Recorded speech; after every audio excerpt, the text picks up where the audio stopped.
ہندوستان کے اندر جو کون سے عالم دین تھے جس نے دین پہنچایا پہلی بار آ کے، اس کے بارے میں بہت سارا اختلاف ہے۔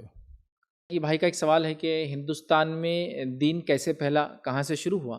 تو یاد رکھیے اس تعلق سے بہت مشہور اور معروف جو ایک بات ہمیں ملتی ہے، اب اس کے لیے بھی میں یہ کہوں گا ہسٹوریکل کوئی ایویڈنس یا آرکیولوجیکلی کوئی ایویڈنس تو ہمارے پاس نہیں ہے۔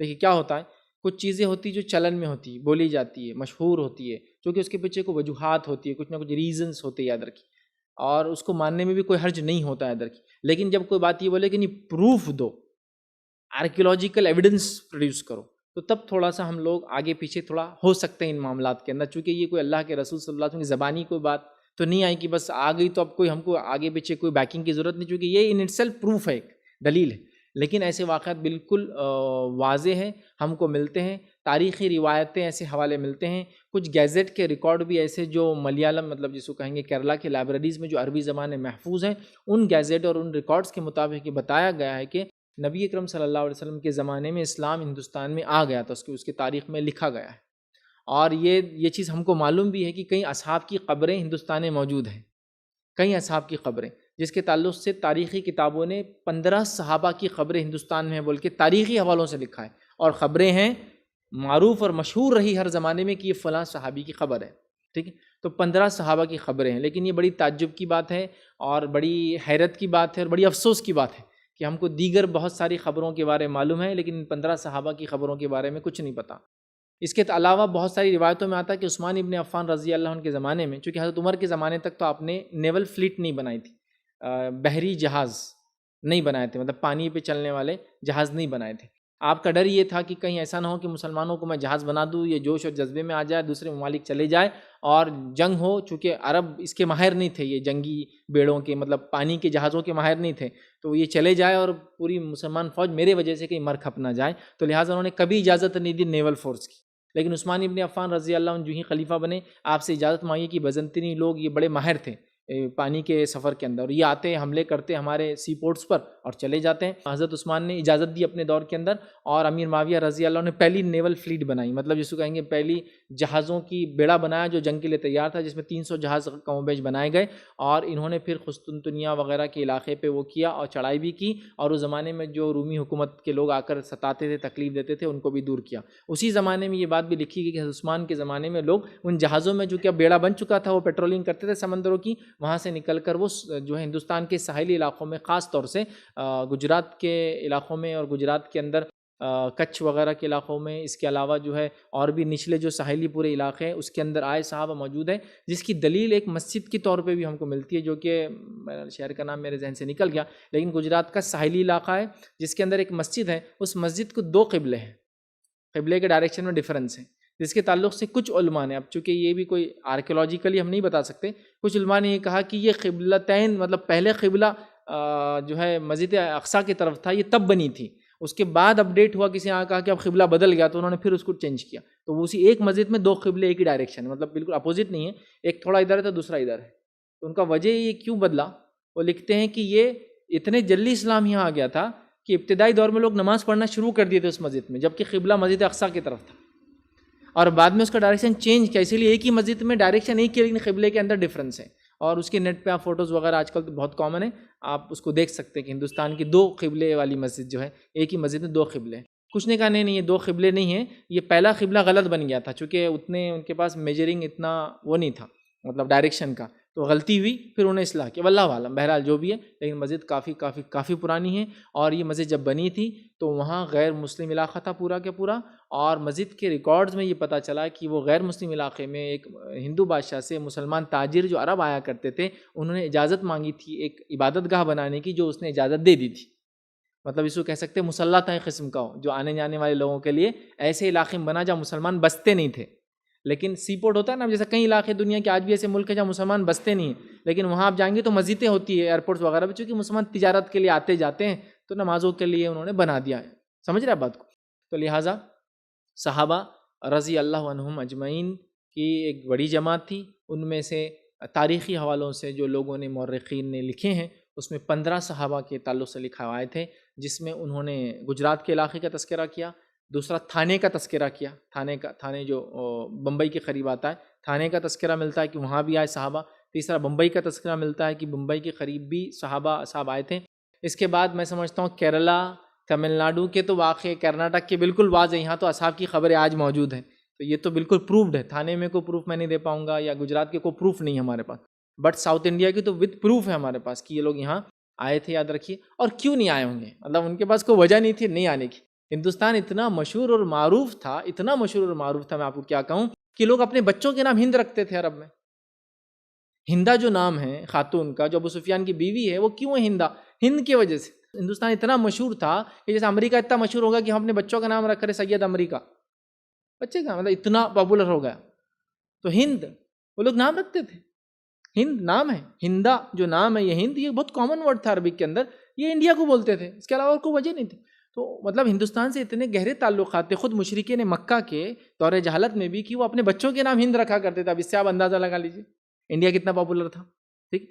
اور سارا جس کو کہیں گے جتنا بھی مسالہ تھا وہ پورا انڈیا سے جاتا تھا، چاہے وہ چین جانا ہو، چاہے پھر پورا افریقہ جانا ہو، یا اس کے بعد پورے عرب جانا ہو. اور یہ بات بالکل مشہور ہے کہ عرب لوگ یہاں سے تجارت کرتے، چین سے ان کے پاس کپڑا آتا تھا اور یہاں سے مسالے وغیرہ آتے تھے. تو بہرحال کیا ناممکن تھا. تو یہ تو وہ زمانے میں عربوں کا ہندوستان سے بہت گہرا تعلق تھا. یاد رکھیے بہت گہرا تعلق تھا. اور ظاہر سی بات ہے خاص طور سے جو کیرلا کا علاقہ ہے جہاں یہ مسالے ہوا کرتے تھے، کیرلا ہو گیا، کرناٹک ہو گیا، تمل ناڈو ہو گیا، یہ مسالے بہت کامن تھے. عربوں کا تعلق چینیوں سے بہت اچھا تھا. ٹھیک ہے. تو بہرحال وہ لوگ یہ سب کیا کرتے تھے. تو یہ کوئی بعید نہیں ہے. اور صحابہ ایک ایسی جماعت تھی جن کو جہاں جہاں دنیا ملی، جتنے خطے، جتنے جزیرے، جتنی جگہ وہ جا سکے وہاں جا کے انہوں نے اسلام کا پیغام پہنچایا. صحابہ ہمارے جیسے نکمے اور عہدی اور سست لوگ، اور خاص طور سے جس کو کہتے ہیں احسان فراموش لوگ نہیں تھے. وہ بہت احسان مند لوگ تھے، اور وہ جانتے تھے احسان کا بدلہ احسان کے علاوہ کچھ نہیں ہے. تو جیسا اللہ نے احسان کیا ایک نبی کو بھیج کے ہم تک دین کی دعوت پہنچا کے، ہم احسان کریں دوسرے لوگوں پر کہ ان تک اسلام پہنچائیں. وہ جہاں پہنچے وہاں انہوں نے دعوت لی گئی. بلکہ صحابی کا ایک بڑا مشہور واقعہ ہے، وہ پہنچ گئے پورے افریقہ کا ساحل ختم، مطلب افریقہ ختم ہو گیا، مطلب آج کا لیبیا لے لیجیے، ختم ہو گیا. اب اس کے بعد کیا؟ آبادی نہیں تھی اس زمانے میں. اس کے بعد کیا؟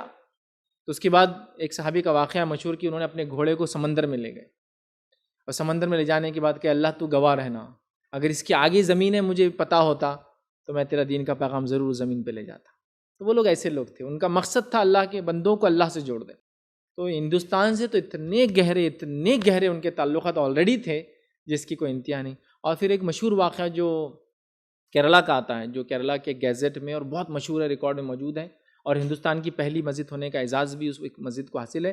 وہ ایک راجا تھا، راجا چیرامن بول کر مشہور آتا ہے، جو کہ اس زمانے میں یہ ملابار کی حکومت تھی. کیرلا تو اب ایک الگ اسٹیٹ ہے، پہلے ملابار حکومت جو کرناٹک سے ہوتے ہوئے پورا کیرلا اور تمل ناڈو کے کچھ حصے پہ ہوتی تھی، اس کو بولتے تھے ملابار. تو بادشاہ تھا ملابار کا، وہ ستارے اور سیاروں میں بڑا انٹرسٹ تھا اس کا. اور ویسے بھی انڈیا کے لوگوں کو بڑا ستارے سیاروں میں انٹرسٹ ہوتا ہے، کیوں تو ہر ستارہ سیارہ کچھ نہ کچھ تقدیر، بچوں، فصلوں پر اثر کرتا ہے، عقیدہ ہے لوگوں کا. تو رات میں دیکھ رہا تھا، اور رات میں اس نے دیکھا کہ چاند کے 2 ٹکڑے ہو گئے. چونکہ اللہ کے رسول صلی اللہ علیہ وسلم جب مشرکین مکہ نے ڈیمانڈ کیا کہ چاند کے 2 ٹکڑے کرو، تو چاند چپ چپ تھوڑی 2 ٹکڑے ہوا، نظر بند تھوڑی ہوا تھا کہ نظر بندی تھا کہ وہ دکھ گیا، ریئل ہوا تھا. اور کتنا ریئل ہوا تھا؟ لوگوں نے گواہی دی، صحابہ نے گواہی دی، اتنا دور ہوا کہ ایک طرف چلا گیا، مطلب اگر ایک پہاڑ تھا تو ایک پہاڑ کے ادھر ہو گیا اور دوسرا پہاڑ کے ادھر ہو گیا، اتنا دور ہو گیا ایک دوسرے سے. یہ ریئل تھا. تو ریئل ہوا. تو یہاں رات تھی اور وہ راجا رات میں دیکھ رہا تھا، اس نے دیکھا چاند کے 2 ٹکڑے ہو گئے. اس نے فوراً لوگوں کو جمع کی، کیا ماجرا تھا، کیا تھا. تو اس کے جو دھرم گرو تھے، ریلیجس لوگ تھے جو یہ سب تعبیرات چاند ستاروں کی کرتے تھے، انہوں نے کہا چاند کے 2 ٹکڑے ہونا بہت انہونا واقعہ ہے. اور ہم تو عقیدہ رکھتے بھائی یہ ہوا، بلکہ ایک نہیں، روایتوں میں 2 بار آتا ہے. ایک بار کیا تو لوگوں نے کہا جھوٹ بات ہے اور چلے گئے تھا، دوسرے دن اب بتاؤ کر کے پھر ہوا. ٹھیک. تو اس راجا نے دیکھا اس کو، جب اس نے پوچھا تو انہوں نے کہا بہت انہونی گھٹنا، اور بہت بڑے کوئی رشی منی دنیا میں آ چکے ہیں اور ان کے آنے کی وجہ سے یہ ہوا ہے. تو اس نے کہا چلو جاؤ ڈھونڈو. تو اس کے لوگ گئے، انہوں نے ڈھونڈا، بلکہ وہ لوگ گئے، اس کے بعد وہاں پہنچے، عمان کے ساحل پر پہنچے، سے نکل کر وہ سعودی گئے. ان کو شاید ڈائریکشن کسی نے تک بات آ گئی، لوگ بولتا تھا کہ یہاں ہے، وہاں سے وہ جو ہے نکل کر مدینہ پہنچے، مدینہ میں گئے، کچھ روایتوں میں آتا ہے مکہ پہنچے، مکہ گئے، نبی اکرم صلی اللہ علیہ وسلم ملاقات کی، ایمان لا کر واپس آئے. بادشاہ کو کہا بادشاہ سلامت ایسا ہے، وہ ایک نبی رشی آ چکے ہیں، ان پہ ایمان لانا ضروری ہے. بادشاہ خود یہاں سے نکلا، وہ عرب کی سرزمین پہنچا، اس نے وہاں اللہ کے رسول کے ہاتھ پہ ایمان قبول کیا. واپس آتے وقت عمان کے ساحلی علاقے میں انتقال ہوا، اور وہیں مدفون ہے آج بھی. کنگ آف ملابار آبدالی نیٹ کے اوپر اس کی خبر عمان کے اندر ہے، پھر وہاں مر گیا اس کے، لیکن جو 7 لوگ گئے تھے وہ واپس آئے اور وہ اسلام کو یہاں لائے، پہلی مسجد اس کی بادشاہت کے اندر بنائی گئی، وہ تو صحابی کا شرف لے گیا، مطلب وہ تو صحابی بن گیا تھا، انتقال بھی کر گیا، بٹ نو ریکارڈ. اب آرکیولوجیکلی آپ پوچھیں گے تو میں نہیں دے پاؤں گا، سمپل.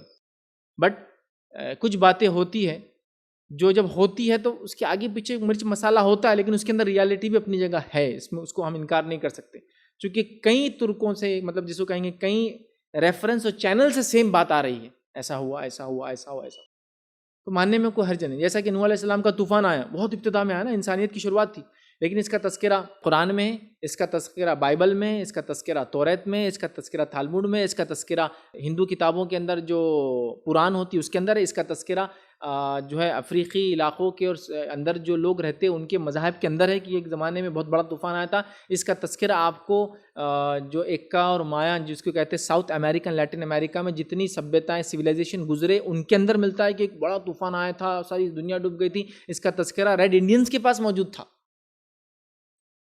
تو گویا یہ ایک ایسی چیز چھپی ہوئی نہیں تھی، دنیا میں پورا طوفان آیا تھا، لوگوں کے پاس ریکارڈز ہیں اس کے، اتنے جگہ اس کا ملتا ہے. ان کو بولیں گے آرکیولوجیکلی ثابت کرو طوفان نوح، تو میں نہیں کر سکتا، پاسبل نہیں ہے کہ طوفان نوح کو ثابت کرنا آرکیولوجیکلی وتھ ایویڈنس، بٹ ہمارا ایمان ہے، ٹھیک ہے. تو بہرحال لیکن یہ بہت ترکوں سے آتی ہے اور یہ بالکل پاسبل تھا، چونکہ عربوں کے اور ہندوستانیوں کے بہت گہرے تعلقات دور جہالت سے، اس کے پہلو سے، بلکہ 5000 سال سے ان کے گہرے تعلقات تھے، 5000 سال سے ان کے بڑے ہی گہرے تعلقات تھے. بلکہ یہ موہنجودارو اور ہڑپن جو سویلائزیشن جو گزری ہے، جو کہ آج کے پاکستان میں اکثر ان کا حصہ جاتا ہے، وہ لوگ ان کے مردہ لوگوں کو دفنانے بحرین جایا کرتے تھے.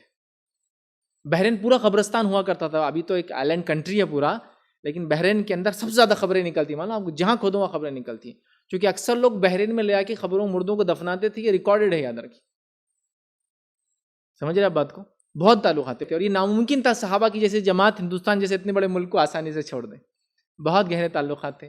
وہ آئے، انہوں نے دین پہنچایا، ساحل کے ذریعے آئے، زمین کے ذریعے بہرحال پھر بعد میں آئے، لیکن زمین کے ذریعے جب آئے ایک وقفہ گزر چکا تھا، لیکن ساحلی طور سے آئے. حضرت عثمان کے زمانے تک ہم جانتے ہیں سندھ تک مسلمان فوجیں آ چکی تھی، حضرت عمر کے زمانے میں آ چکی سندھ، لیکن واپس ہوئی تھی، لیکن حضرت عثمان کے زمانے میں تو اسٹیبلش ان کے نیٹ ورکس تھے اور وہاں فوج آ چکی تھی.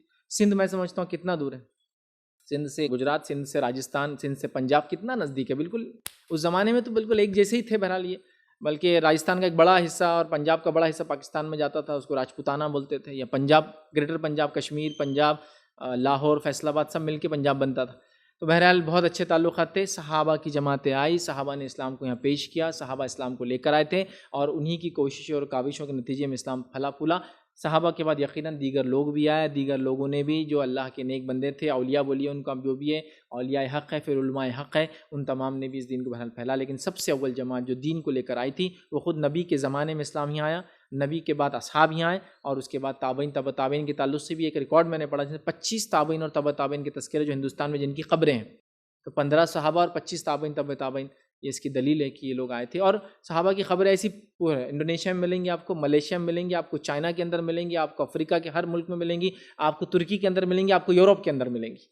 تو وہ انہوں نے دین کے لیے بڑے لمبے لمبے سفر کیے. تو صحابہ کے زمانے میں، صحابہ کے ذریعے دین یہاں تک آیا. اس سے بڑھ کر کہوں تو اللہ کے رسول کے زمانے میں یہاں کے لوگ وہاں جا کر دین کو لے کر آئے تھے ہندوستان سے، اور سفر کی وجہ سے یہ بہت آسان تھا، نیٹ ورک بہت زیادہ اسٹرانگ تھا، یہ دین کی بات فوراً پورے دنیا میں پہنچ گئی. اور یہی وجہ تھی کہ پورے فلپائن، انڈونیشیا، ملیشیا، برونائی، کون گیا ہے یہاں؟ کون سی مسلمان فوج گئے ہیں؟ تو کبھی جنگ بھی نہیں مسلمانوں کی. یہ صحابہ، تابعین تبع تابعین، یہ عرب تاجر، یہ اسلام کو وہاں تک لے گئے. اور آج اتنا بڑا، ہم جانتے ہیں دنیا کی سب سے بڑی آبادی ہے، سب سے بڑا ملک جس میں 99% مسلم آبادی ہے، 24 کروڑ اس کی، 240 ملین آبادی ہے اس ملک کی، اور وہ انڈونیشیا ہے. اور وہاں کبھی مسلمانوں کی، نان مسلم سے کبھی جنگ نہیں ہوئی زمین کے لیے. مطلب یہ کہ تاجروں نے اسلام پہنچایا، لوگوں نے اسلام قبول کر لیا. ملیشیا آج دیکھیے تقریباً 60% مسلم ہے. فلپائن کے اندر، فلپائن تو 7000 جزیروں پہ بنا ہوا ایک ملک ہے سمجھ لیجیے، لیکن اس کے بھی بڑے علاقے میں 17ویں صدی تک مسلمانوں کی حکومت رہی، 300-400 سال تک. ٹھیک ہے. تو بہرحال تو بالکل جب وہاں تک گئے ہیں اس زمانے میں صحابہ، تو ہندوستان تو بہت ہی گہرے تعلقات تھے. جس کو نہیں پتا ہو یا علم نہ ہو تو وہ ہندوستان اور عرب کے دور جہالت، مطلب 1500 سال پہلے کے تعلقات اگر پڑھ لے تو انشاءاللہ وہ بات کلیئر ہو جائیں گے. مطلب ہسٹوریکلی مل جائیں گا کہ عربوں کے بہت اچھے تعلقات انڈیا سے تھے، تو اسلام بھی یقیناً اس زمانے میں آ گیا تھا ان کے پاس. جی کسی نے